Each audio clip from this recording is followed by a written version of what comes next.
ফেরাউনের অরিজিনাল বাড়ি মিশর না, ফেরাউনও মিশর বেশি টাকা ইনকাম করতে রওনা করেছে। রাস্তায় বন্ধুর সাথে দেখা হয়েছে, কো বন্ধু কই যাও?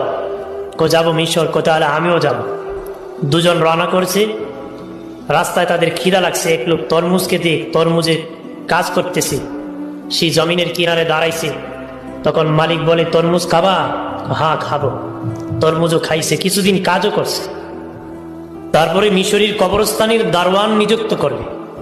বাদশাহ বিজ্ঞপ্তি দিছে, সেখানে ফেরাউনও দারোয়ান হতে দরখাস্ত করছে। তখন বাদশাহ তাকে ডাকিয়ে পরিচয় নিয়ে তাকে দারোয়ান হিসাবে নিযুক্ত করে দিয়েছে। দারোয়ান হওয়ার পরে সে একটা আইন জারি করছে। কি জারি করছে?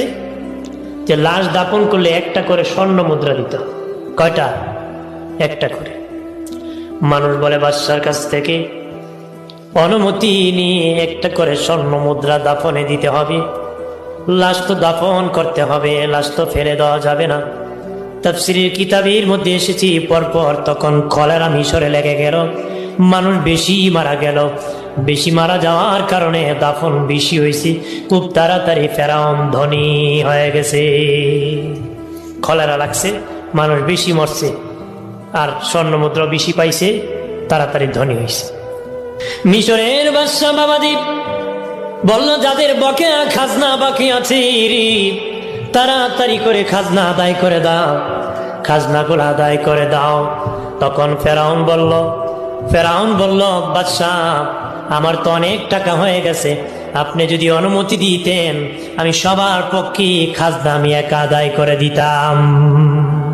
সবার পক্ষে থেকে খাজনা আমি একা দিয়ে দিই। বাদশাহ কয়, ছেলেটা তো খারাপ না, ভালো ইনকাম করছে, কিন্তু জনগণে দিয়ে দিতেছে। জনগণের অন্তরে ঢুকে গেল রে বাবাদীপ। মানুষ মনে মনে বলে, ওই বেচারা যদি দারোয়ান না হয়ে বাদশাহ হতো তাহলে তো কিছু কিনে খাওয়া লাগতো না। সে নিজে ইনকাম করে আমাদের খাজনা সে নিজের টাকা আদায় করছে। কিছুদিন পরে মিশরের প্রধানমন্ত্রী মারা গেছে, বাদশাহ একটা ইলেকশন দিছে, ফেরাউন সেই ইলেকশনে ভোটে দাঁড়ায় গেছে। কে কারে ভোট দিবে কানাকানি দেখে সবাই মিলে কয় ফেরাউন রে ভোট দিবি। বিশাল ভোটে ফেরাউন মিশরের প্রধানমন্ত্রী নিযুক্ত হয়ে গেল। ভাইরা আমার খেয়াল করেন, ভালো করে। কিছুদিন পরে মিশরের বাদশা মারা গিয়েছে। ফেরাউন ডাকছে, বাদশা ছাড়া দেশ চলতে পারে না, কাকে বাদশা বানাবো? তারা বলে, আপনি আমাদের বাদশা, যারে খুশি তারে আপনি প্রধানমন্ত্রী বানান। ওই যে বন্ধু হামান গিয়েছিল সাথে, তারা ডাক দিয়া, বন্ধু রে তোর কপাল লাগছে, আমি হলাম মিশরের বাদশা, তুই হলো মিশরের প্রধানমন্ত্রী। আঙ্গুল ফুলে কলা গাছ, আঙ্গুল ফুলে কি কলা গাছ হয়ে গেছে। কইছিল কামলা, দারোয়ান, প্রধানমন্ত্রী, বাদশাহ, কি হয়েছে? আর সাথের বন্ধুরে বানাইছে কি প্রধানমন্ত্রী। এবার দেখি বলে, বন্ধু হামান, এরে বন্ধু, ছিলাম মিশরের কামলা, তারপরে হলাম দারোয়ান, তারপরে প্রধানমন্ত্রী, এখন হয়ে গেলাম বাদশাহ। কি বাকি আছে? আরো বাকি আছে। কি বাকি আছে? ক্ষুধা হওয়া বাকি আছে। ফেরাউন বলে, ক্ষুধা এত সহজ নয় রে, বললি ক্ষুধা দাবি করা যায় না, আমি ব্যবস্থা করতেছি। বাবাজি, ফেরাউন এত খারাপ ছিল না, তার বন্ধু হামান যত খারাপ ছিল রে, এই জন্য বলেছে বন্ধু নির্বাচনে ভুল করবা না। বন্ধু নির্বাচনে যদি তুমি বাবাজি, বন্ধু যদি তোমার খারাপ হয়, চরিত্র খারাপ হয়ে যাবে। বিড়িখুরের সাথে বন্ধুত্ব হলে 3 দিন পরে বিড়ি খেতে মনে যাবে, গাঞ্জাখুরের সাথে বন্ধুত্ব হলে কয়েকদিন পরে গাঞ্জা খেতে মনে হবে। আমার বাড়ির বাবাজি, আদবে আউলিয়া বেয়াদবে দেউলিয়া।